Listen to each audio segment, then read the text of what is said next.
The eye is a biomarker for brain nutrition, brain carotenoid level for sure, and now we know it's a marker for even cognitive function. And my hope for the field you're in, Joey, in optometry, is that we do much more in kind of that first line of eye care health and the extension that it has into human health. I mean, I see the role of the optometrist changing very positively into the future. Just looking at the optometrists I get to work with and what they can do, I think you're a very special group, and I'm grateful for optometry.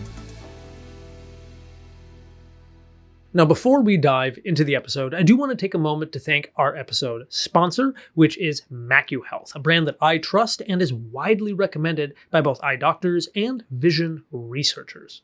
MacuHealth is built on 3 carotenoids that are found to accumulate within the retina in the back of the eye. This includes lutein, zeaxanthin, and mesozeaxanthin. And their research-backed formula has been found to increase macular pigment density, which plays a significant role in visual function. We'll talk more about the science of all this later in the episode, but if you do want to check them out now, you can save 20% off your first order by using the code ALLEN20. Yas and shine there, my friends, and welcome back to the Dr. Eye Health podcast, helping you learn everything vision science, deep diving into eye care, and all things health. In today's episode, I am joined by Professor John Nolan, one of the world's leading researchers in the areas of macular carotenoids, nutrition, and visual function. I had the opportunity to sit down and have a conversation with Dr. Nolan at the 2025 Brain and Ocular Nutrition Conference, where Dr. Nolan sits as a founder and chair. In today's conversation, we dive into lutein, zeaxanthin, macular pigments in the retina, as well as the difference between diet versus supplementation, and what the science actually says about how nutrition can affect the health of our eyes and our brain. I think if you are somebody who's interested in evidence-based strategies of how you can protect vision and where nutrition truly helps with ocular health, then you're going to really love this one.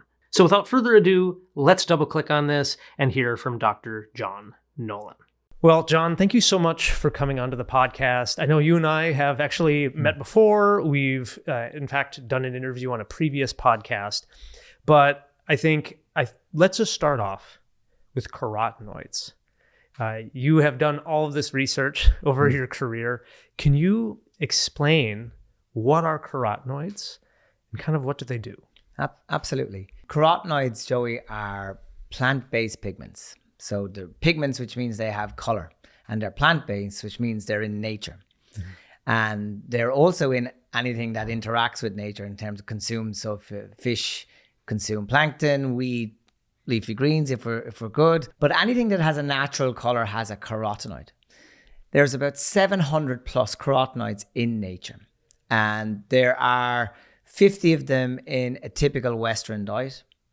And we have about 20 in our blood system. And we have we have exactly 3 of them in the eye. They're lutein, zeaxanthin, and mesozeaxanthin. So to go back to the 700 carotenoids, what are they? What do they all do? They provide color, which is involved in even animals interacting.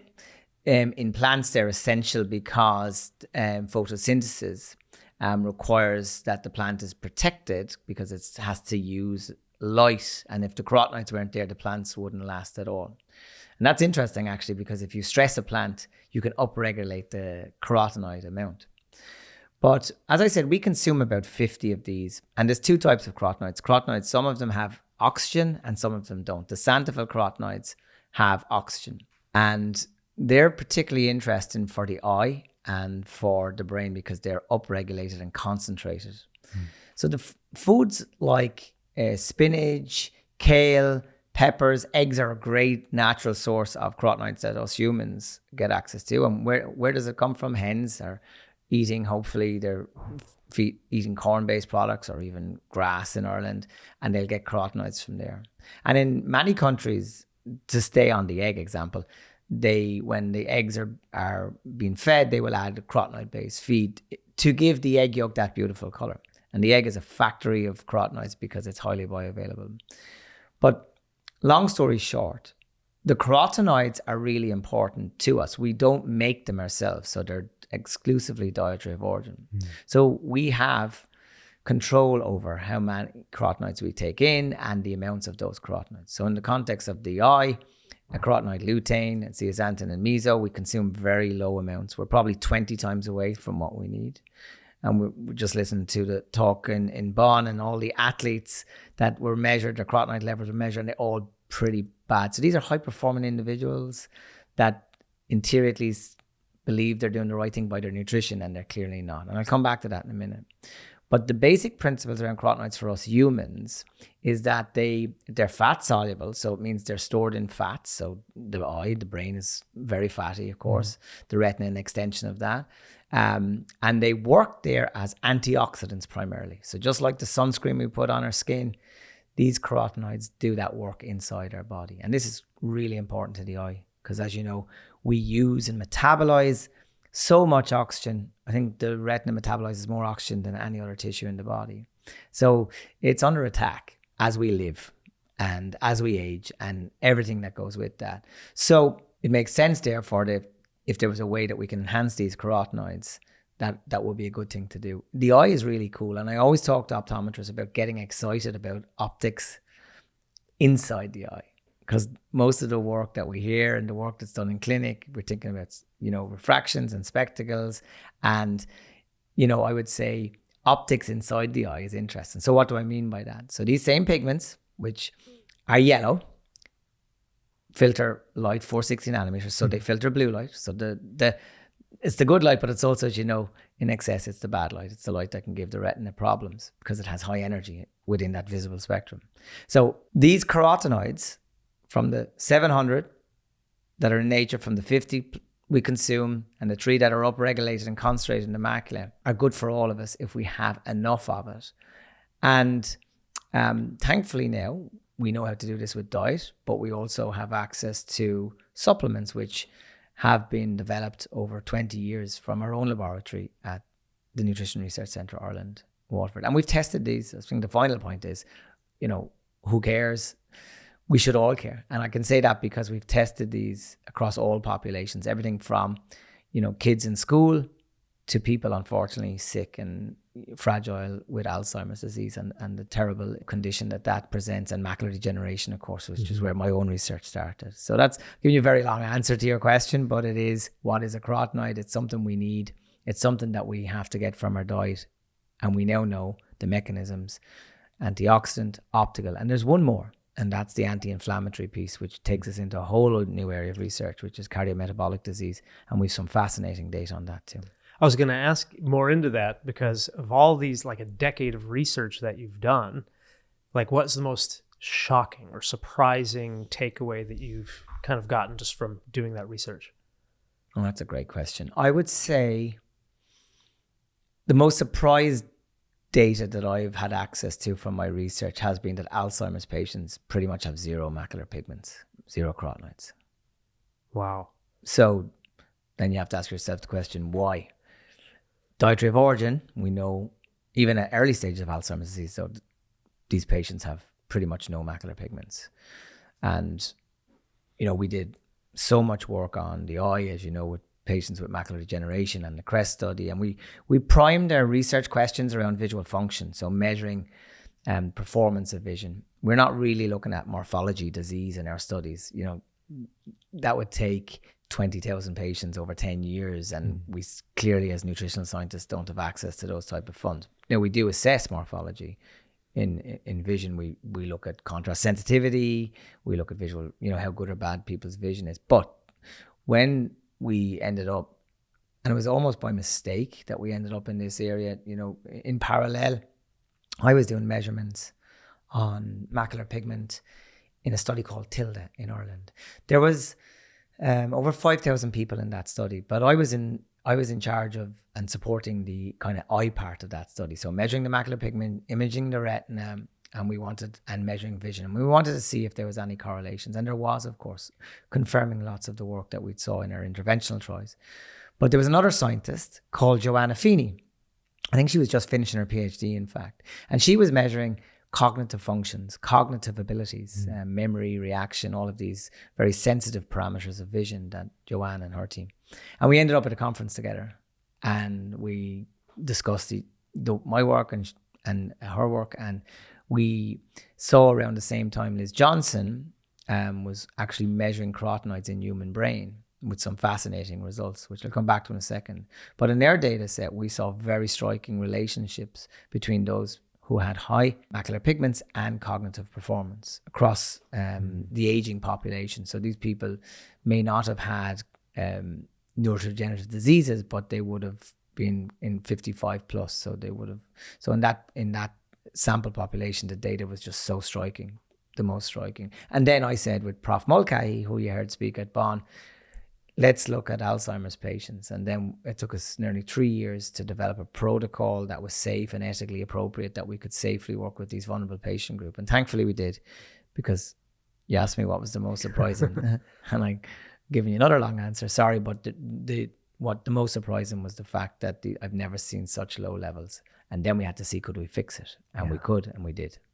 I think just to rewind a little bit, because big picture for our listeners and viewers out there, basically, we've known for some time that these carotenoids, they deposit, and it's these three specifically, that deposit in high levels in the ocular tissue, right? And which is amazing, because we can look inside the eye. There's ways for us to measure in a living human being. We don't have to wait till they pass away and dissect the brain, but we can see in a living human tissue that there is a higher accumulation of these plant pigments that have positive benefits for ocular health, potentially visual function, reducing risk of eye diseases. Like you mentioned, macular degeneration is a big part of your research. But the eye, the retina that they're depositing in, is an extension of the brain. Exactly. And so it makes sense that it's all connected, and we see potential effects of the deposit of these same pigments in the brain, and now there's some effect to actual function and potential aging decline changes there. So yeah, you're absolutely right to point that out, because the eye is the window to the brain. And when I told you about the Tilda study in America here at Boston, Liz Johnson was analyzing the brains, and she had measured these carotenoids in centenarians who remarkably had donated their brain for carotenoid analysis. So Liz had on those same patient living data, and she was able to do post-mortem data once those brains were analyzed, and she found striking relationships in that those centenarians who had very high macular carotenoids in their eye had very high levels in their brain.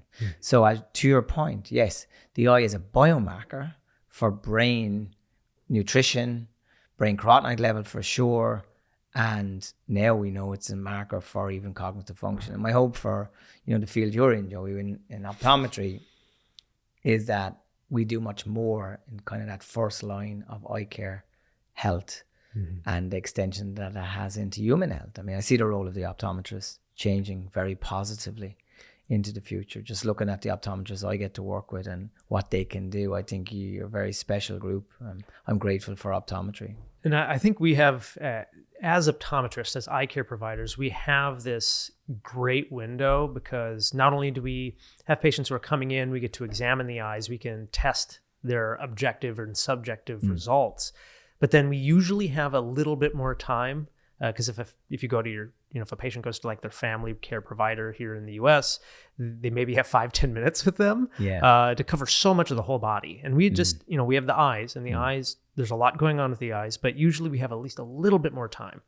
And hopefully there's at least that moment to interject of like, hey, where is diet in their life? How does that actually reflect in the eye? And I think it's just a great entry point. I know one thing I wanted to kind of ask a little bit more of you, because you have this wealth of knowledge again. And a lot of your research, of course, is using supplementation. Sure. But these supplements are based off of food products, dietary products. From what we know in the research, do we see if dietary changes alone, right, eating foods that contain more carotenoids, leafy green vegetables, for example, does that make a meaningful change in the research at all?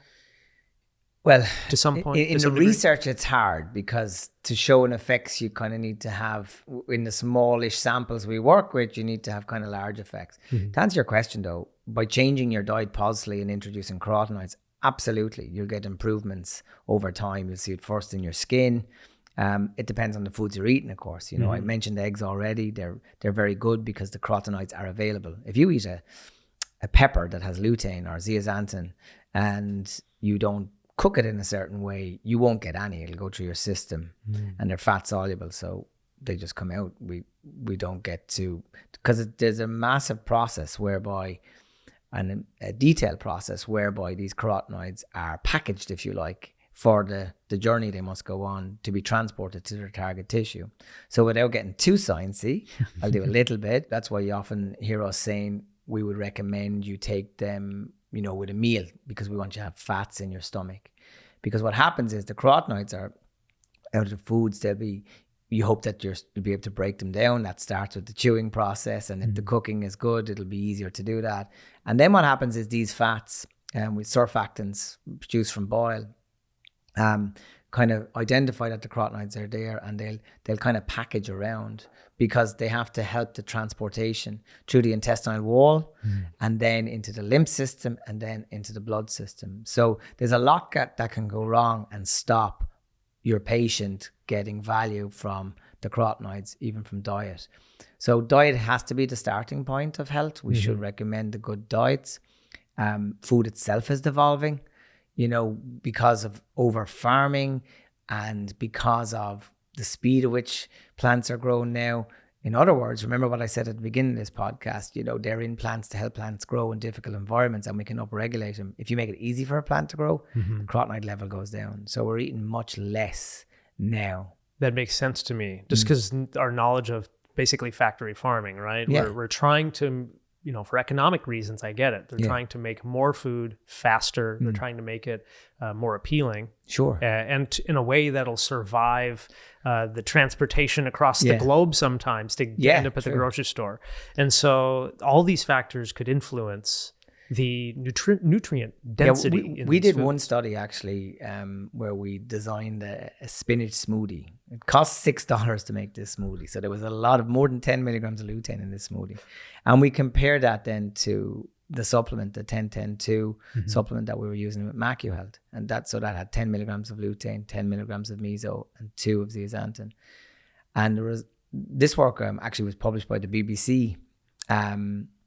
And trust me, I'm a doctor, and because they wanted to show that it didn't work, because that was typically the methodology of the program.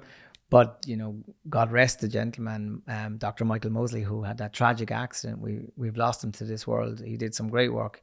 He was fascinated by the work we'd done, and he actually went on he was part of the experiment. So long story short, the $6 smoothie, which should have been highly bioavailable in lutein, went nowhere near as good as the supplement, which is very natural. I mean, maybe we should think of a different name for it. It is a supplement, but sometimes there's a negative connotation with supplements. And I understand why. It can be the Wild West in supplement. So I think for doctors like you, and for patients, and for just people who are generally interested, they should try and identify supplements that have a proper scientific evidence base, and that particular formula is not just proven to be safe, proven to be effective in giving you the changes that you want in your target tissues and the function connected to those, vision in the eye, cognitive function in the brain, but also that they're part of a quality program, which is something that we've been really promoting from our university, supplement certified. And we now have companies, thankfully, from all over the world that are subjecting their supplements to these kind of very stringent and detailed testing at the supplement certified laboratory. Can you say that one more time? Just because I know that's something not just general consumers, anybody who's interested in this information would like to have, but even doctors, right? I know other doctors in the eye care field, we don't know. Yeah. What supplement? How could you? We maybe have 3 brands that we're aware of that maybe we trust a little bit more. Maybe we've seen 1 or 2 publications slide across the desk, but unless they're, knees deep in this research, they probably have no idea either. I've just had a conversation with one of my colleagues about this, and we kind of concluded that never in our lifetime of doing this wonderful science would we have believed that our biggest challenge would have been quality control and regulation around what we were trying to prove. And that's the issue all over the world. The FDA in the US, and Food Safety Authority in Ireland, EFSA in Europe, all these bodies that are working to try and create an appropriate regulatory platform, the regulation around food supplements is very limited, and it misses the point. So, for example, you and I could develop a supplement. We could call it Pellegrino Lutein, and we could source it from Mexico, the marigolds, that's where they come from. And we could say we want to have 20 milligrams. So we could ask the producer to give us that. And we say, okay, let's get a nice label on it. And then we'll tick some boxes that we have had it tested. And we'll provide a sort of analysis from our Mexican colleague. And then we can trade pretty much. Now, I know that carotenoids, as soon as you take them out of the marigold flower, there's a lot can go wrong. Sure. If you don't know what you're doing. Science begins in the marigold field. You know, these wonderful Cempasúchil flowers from Mexico that we've been able to work with. So thankfully, when, you know, the company that we work with at our university, MacuHealth, thankfully that they don't just benefit from the science that we've conducted. They understand that they have a quality product because how they work to produce it, formulate it, and so on. And therefore, MacuHealth and others, their competitors as well, are now participating, thankfully, in quality programs like supplement, which basically means, Joey, if you make a supplement and you're a company and you're making money off it, you should prove to the doctor and to the patient that it has what it says on the tin. For sure. And that it does over time. Because we've seen some supplements, lutein supplements, that start okay, but they're probably powder formulation, which makes them cheaper. It always comes back to money, unfortunately. So if we decided in our Pellegrino Lutein company that we were going to, you know, have a powder because it was cheaper and then not get exposed to testing, our patient is losing, and that's a big problem. All right, now let's take a moment to talk a little bit more about MacuHealth, because this is a vision supplement company where the science really does matter. So most people only get about 1 to 2 milligrams of dietary retinal carotenoids every day just in their normal diet. But research suggests that getting somewhere around 20 to 25 milligrams a day is more optimal for retinal pigment support. And something I more recently just learned about was about 20% of just individuals walking around are often lacking or have a poorly active form of an enzyme in the retina called the RPE65, which helps convert lutein over to mesozeaxanthin. So it's possible that many people are not getting the same amounts of mesozeaxanthin within the retina that is critical for visual function. And that is what truly sets MacuHealth apart, is that in their MacuHealth formula, whether it be MacuHealth Original, the MacuHealth Plus, they have the MacuHealth DM, as well as their Vision Edge Pro formulas, they all contain 3 essential carotenoids, which includes not only the lutein, the zeaxanthin, but also the mesozeaxanthin. And on top of all the eye health science, something that's very important to me is that MacuHealth goes through independent laboratory testing to verify their potency, their purity, and their label accuracy. And I think this is really important because I learned last year that counterfeit supplements is a big deal. And this is an area where quality really does matter. So I encourage you, when you're checking out MacuHealth, go to the MacuHealth website or to their official MacuHealth Amazon store, or just buy directly through your local eye doctor's office. Either way, if you'd like to try MacuHealth yourself, use the code ALLEN20 at checkout to save 20% off your first order. Otherwise, again, a huge thank you to MacuHealth for not only supporting our show, but also making a product that myself and other eye and vision health professionals can trust. So these products, and this is kind of blown my mind, honestly, just learning more about this industry. Because when you're in optometry school or you go to medical school, you don't learn this stuff. No. I mean, you're lucky if you learn anything in nutrition, let alone how these products are made, how they're researched. But like with lutein, it is a fat soluble. Yeah. But it also, to me, it sounds like it's also more fat stable, I'll say. Yeah, so that's how you protect it. So if you put it in an omega oil, it can live for 5-10 years without even degrading. So think about it. You're taking the molecule itself. It's C40H56O2. So there's 3 parts to it, right? But in the plant, in the marigold, it has these esters, these palmitates we call them, and they're basically like two hands on my body. Not sure if you can see me. Two hands on my body. It's like one of those waving inflatable guys. Visualize that. So to put that lutein into your supplement, you're chopping off those hands. But now I'm vulnerable. I'm going to fall down, blow over, and oxidize. So you have to know even how to cleave. We call this saponification. It's the cleansing process where you get rid of all that. And then you end up with a stable product if you do it right. But our data shows more than 70% of supplements on the market in the US are failing their label claim. And so in other words, they do not have in the packet what they are telling. I use the egg analogy. I was on the radio in Ireland and I was asked to kind of explain it a bit differently. I said, well, is it a problem if my mom goes to the supermarket for 12 eggs and comes home with 10, what does she do? I said, she more likely goes back to the supermarket and looks for other 2 eggs. You can't see the eggs in the supplement. So therefore, I believe that the regulatory bodies need to do more to put pressure on the companies that are making money to have their products tested. And that's a very simple ask. And I think you, the doctor, and your patient deserves that. If you are brave enough, like, to study the research and the data that's available to try and make an informed scientific decision for your patient with best interest, you should be protected by what you're exposing yourself to and your patients to. So it's we have a PhD program. The label study just started on this. We have funding for this, and we have researchers looking into the gaps in regulatory, and very positively, we want to make a difference. So hopefully we'll see a change at some point in the near future regarding the regulation and the transparency of what's really going on. Just for our viewers and listeners, let's kind of pull it back and talk about what kind of changes, specifically let's talk about the eyes. What kind of changes if someone decides, you know what, I'm not really eating much foods with these, maybe they're interested in what the supplementation could benefit them. Like, what sort of changes have we seen in the literature of risk for disease or changes to vision in any way? What sort of expectations or what kind of findings might they experience? Great. So I'll start at the top. I'll start at macular degeneration. I would think at a very advanced macular degeneration, supplementation will have limited effect. Now, with anti-VEGF treatment, I would recommend co-management with nutrition, because if you're trying to fix the situation, loading with antioxidants is sensible. And also remember the fellow eye, the other eye. So, but I haven't done any specific studies on advanced macular degeneration, but I have worked with early macular degeneration. The expected benefits there are vision-related enhancement.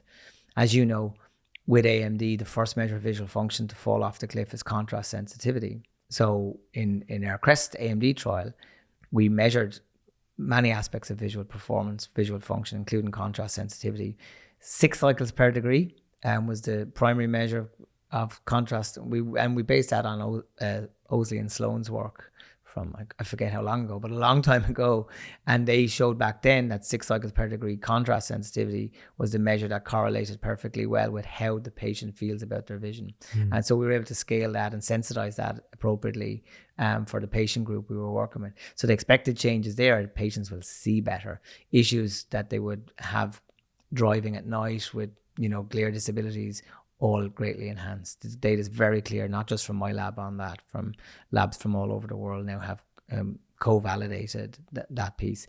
Stepping it back a bit to you and me, let's say we think we're healthy, and we, for the most part, I think we do a good job, but our eyes are changing, our vision is changing. I'm competitive with sport. I think you like your sport too. So, we learned today at the Bonn conference, we saw Dr. Fraser Horn's work, where he measured all the athletes, and they are coming in and they're sleeping well.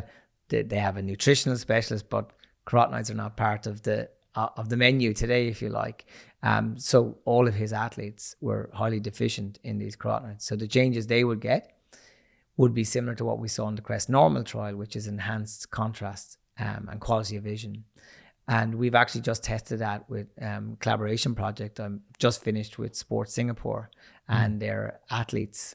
We've spent the last 4 years working with them, PhD student that I've supervised on that project. And they were shooters, archers, dart players, and e-gamers, esports. So we worked with all those sporting groups. And just like Fraser's work, they were all very low to begin with. So we were able to enhance their performance. And what's remarkable, the change, so their performance, we did 3 things. Did they notice it? Interestingly, in that study, there was a placebo-controlled study. The placebo group said they got better as well, equivalent to the active group, which sounds like it was a non-successful study. But it was good to see that, because when we looked at their vision, which was the second thing we did, again, a friend contrast sensitivity, highly improved in the active group compared to the placebo, which stayed the same.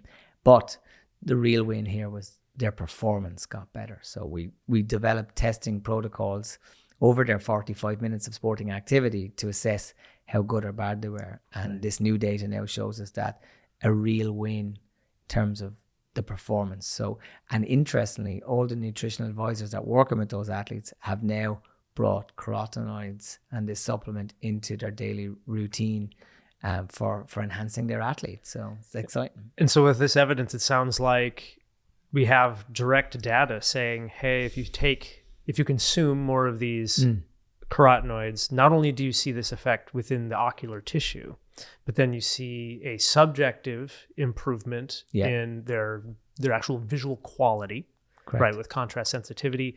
But then there's a performance effect, which could be somewhat related to not just, they're seeing a little better, you're responding a little faster because you're seeing it just that edge sooner, but we also know its effect on the brain tissue.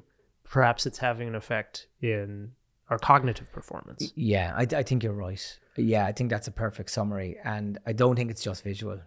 You know, I've published in my own works, and I've seen Professor Stringham speak about this too. You know, clarity of data it gives the brain more time to perform, is the right word.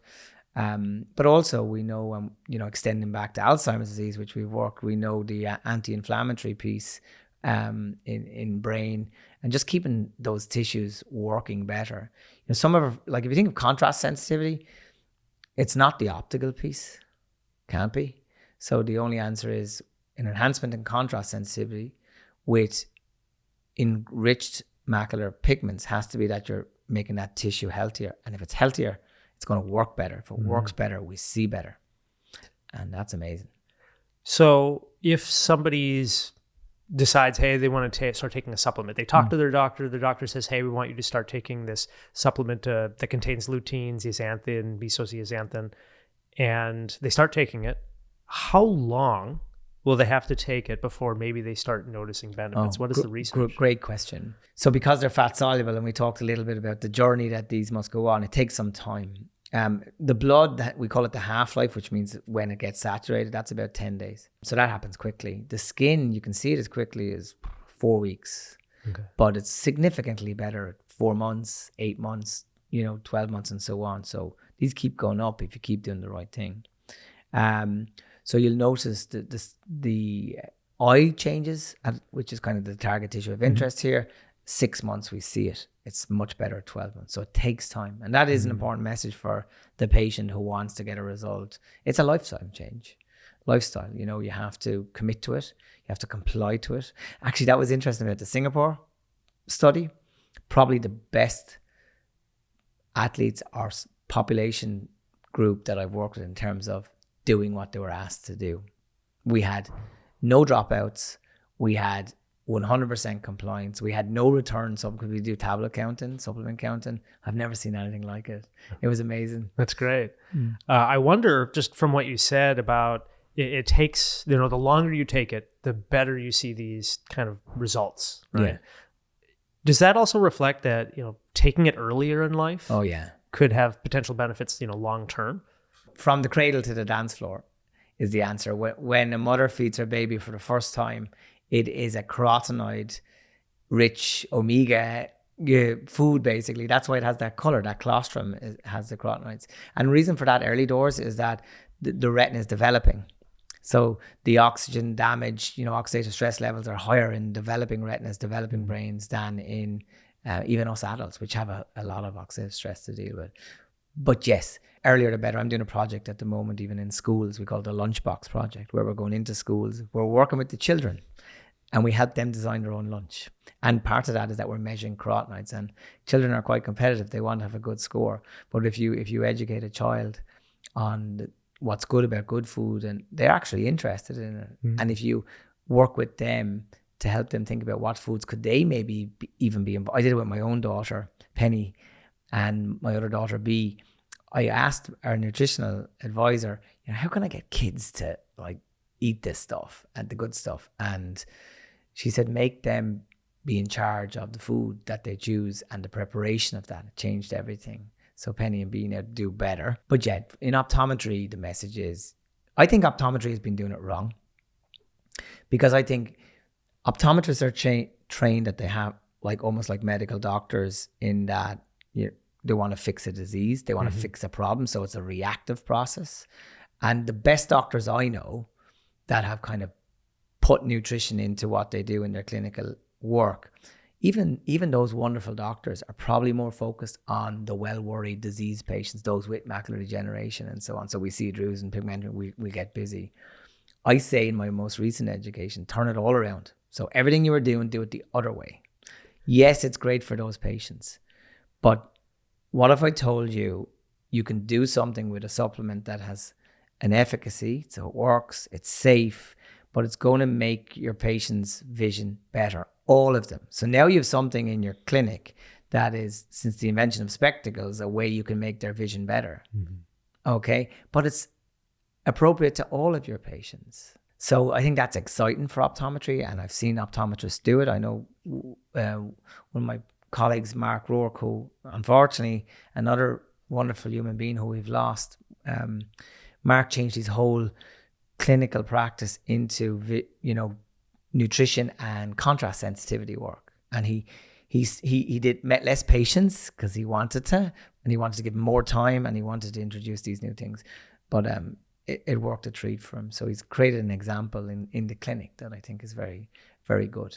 And I think I've been speaking more and more with other optometrists, even a few retina specialists who are becoming more passionate interest in this, because we are seeing this data come out. And I think just the knowledge, the discussion around diet, we have patients who are coming in who are asking about it. Yeah. And that gives us, I think, just a better door for us to kind of walk through all of it together. Yeah. And so I hope that with conversations like this, bringing light to these benefits for the eyes, and then the brain, the whole body. Yeah. Which kind of, let's just kind of wind things back for a second. Because at the beginning, you also mentioned that there is exciting research that's connecting these carotenoids to not just the eyes and the brain, but potential link to atherosclerosis. Yeah, absolutely, Joey. So basically, we did a study on bioavailability, and the researcher, Dr. Marina Green, medical doctor, who did her PhD with me, and she's passionate about nutrition. So we were trying to identify ways to enhance the delivery system, and we achieved that. But a secondary question within that study was to look at measures of inflammation in the blood. So very interestingly, the standard scientific measures of inflammation are, TNF alpha, IL-1 beta. We can measure them in the lab. That's fine. But they're kind of like the end game of inflammation. So what happens is when we live with inflammation every day, the body's dealing with it. It's a good thing, actually. It means you're alive. But we have a kind of a mechanism that deals with that. What happens is if we have an increased attack of inflammation, our white blood cells will activate the cytokines, which are basically, think of it like a Pac-Man. It's going to go gobble up the bad stuff and clean it up. The bad stuff is actually LDL that's oxidized. Okay? So you have your oxidized LDL, and what normally the cleaning system, if you like, can move that away. But if we have too much inflammation, the cleaning system gets clogged. And basically the ability to kind of, what happens is these cells, they create foam cells. They kind of, and the body panics and it calcifies around them. That's basically what we have as a blockage, a plaque, So the idea was, could we test something downstream from the INF alpha, TM1, the measures of inflammation, that if the carotenoids were working, they'd be working earlier in the equation upstream.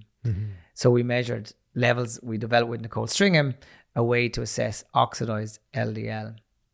in the blood. And remarkably, at 6 months intervention in a normal patient group, the carotenoid omega intervention significantly reduced oxidized LDL as well as the classic measures of inflammation. So this is the first time ever we can say that, because I was always talking about localized, antioxidant, optical, takes time, and it does. We're kind of talking about something that's working systemically here. Right.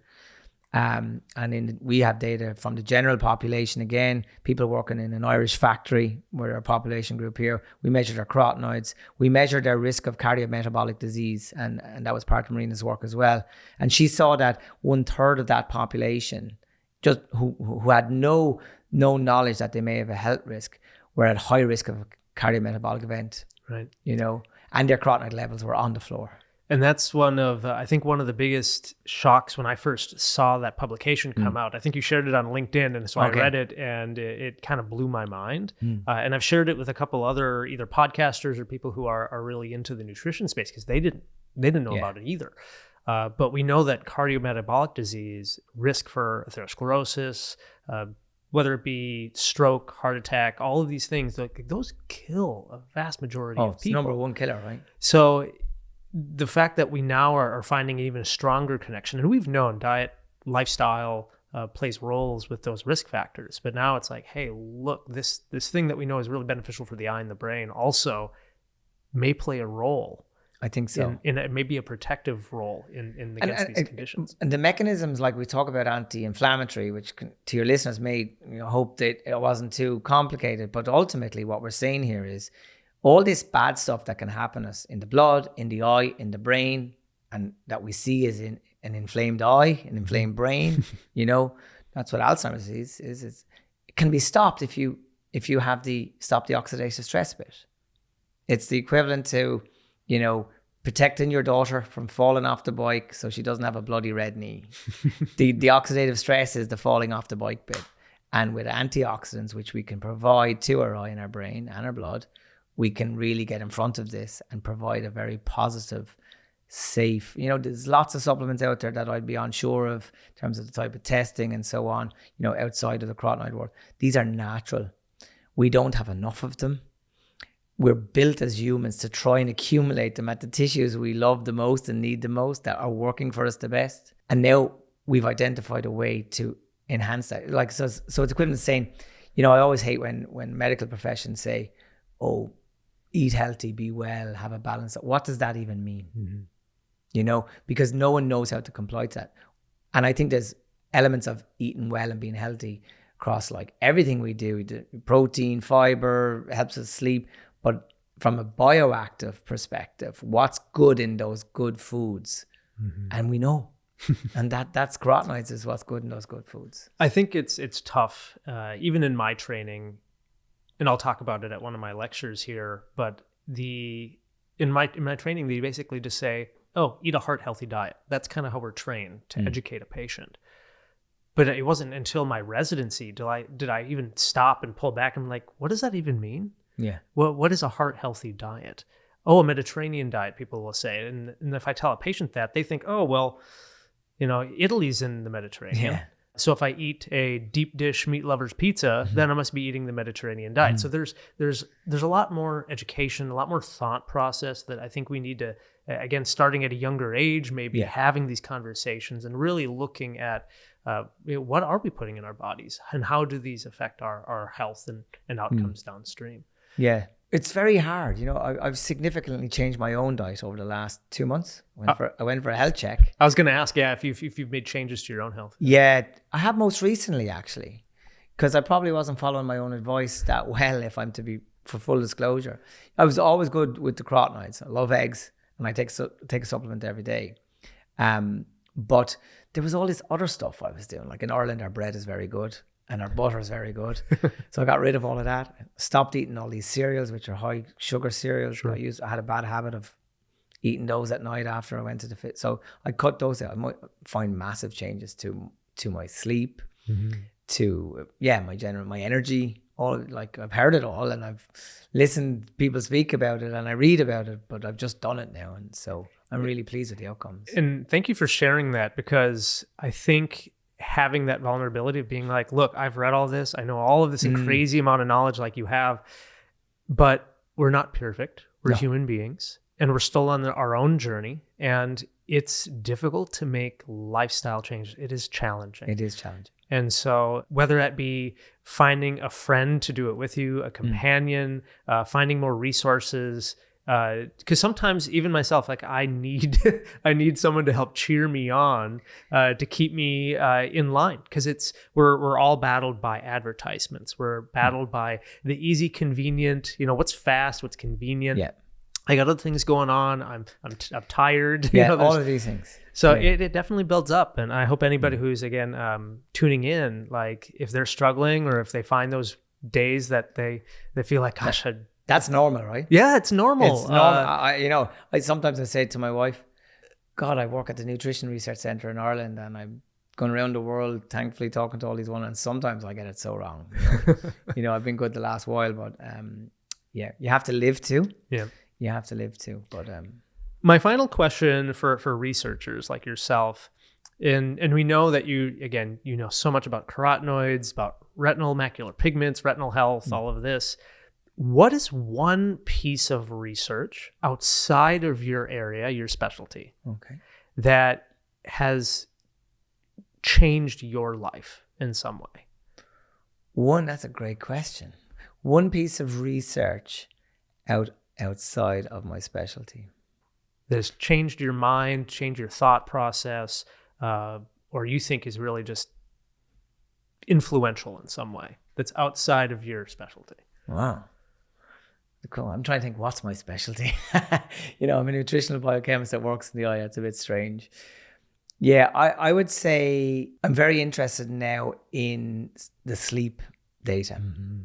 That is outside. And I didn't have that answer just right to the last second. I'm glad I thought of this because it's a great question. The data on sleep and what's coming is, my good friend Rico, who I work with, he's a sleep specialist, worked with the All Blacks rugby team, and he's nutritional and sleep specialist. And he said it's a free drug. Again, I was a terrible sleeper, thought I was too important and too busy to go to bed at a reasonable time. If you discipline yourself and get extra sleep, I'm not promoting, Whoop, you can see my Whoop thing here. I'm tracking my sleep with everything I can. It's fantastic. Sleep is something that has changed my personal life. I tried to do it, and there's like different ways you can sleep better. But also I brought that into my research life because we have a whole project now on sleep and the role of carotenoids in supporting sleep health, sleep hygiene, if you like. I was going to say, Drug Z. I think I've seen one publication from a few years ago that at least hinted that there was better sleep quality or something. Yeah, the data is very weak at the moment, to be honest. Nothing like what we have for, Alzheimer's, eye, brain, visual performance. But again, building upon the layers of knowledge that we have and the role that nutrition could play in sleep and what's happening in it, as we try to sleep, and our brain and our eyes and everything all interconnected. It's very exciting research that's coming, and the hypotheses are quite clear, but we just need to do a bit more work to validate them. Well, hopefully at some point we'll be able to find maybe get one of your friends who is researching sleep, and we'll have them on the show and we'll kind of dig deep into that. Well, Dr. Nolan, thank you so much. Do you prefer Dr. Nolan, Professor Nolan? What do you like? Oh, I don't mind. I'm called Prof. Nolan in Ireland. Yeah. I like that. Yeah, thank you. Well, Prof. Nolan, thank you again so much for being here. Thank you for putting on the BOND conference, the Brain Ocular Nutrition Conference, which we're recording this at. Just your work has changed my career and how I help patients and help educate them. So again, thank you for what you're doing for all of us in this field. So thank you, Joey, for being here. I mean, you've been amazing, and everyone's so excited about the work you're doing and your platform. All great success to you and continued success. So thank you for having me again. You've been listening to the Dr. Eye Health Podcast with Dr. Joseph Allen. For more resources, trusted information, and helpful tools, visit dreyehealth.com. Thanks for joining the community that's focused on healthier eyes and a healthier life. Until next time, stay informed and keep your vision sharp.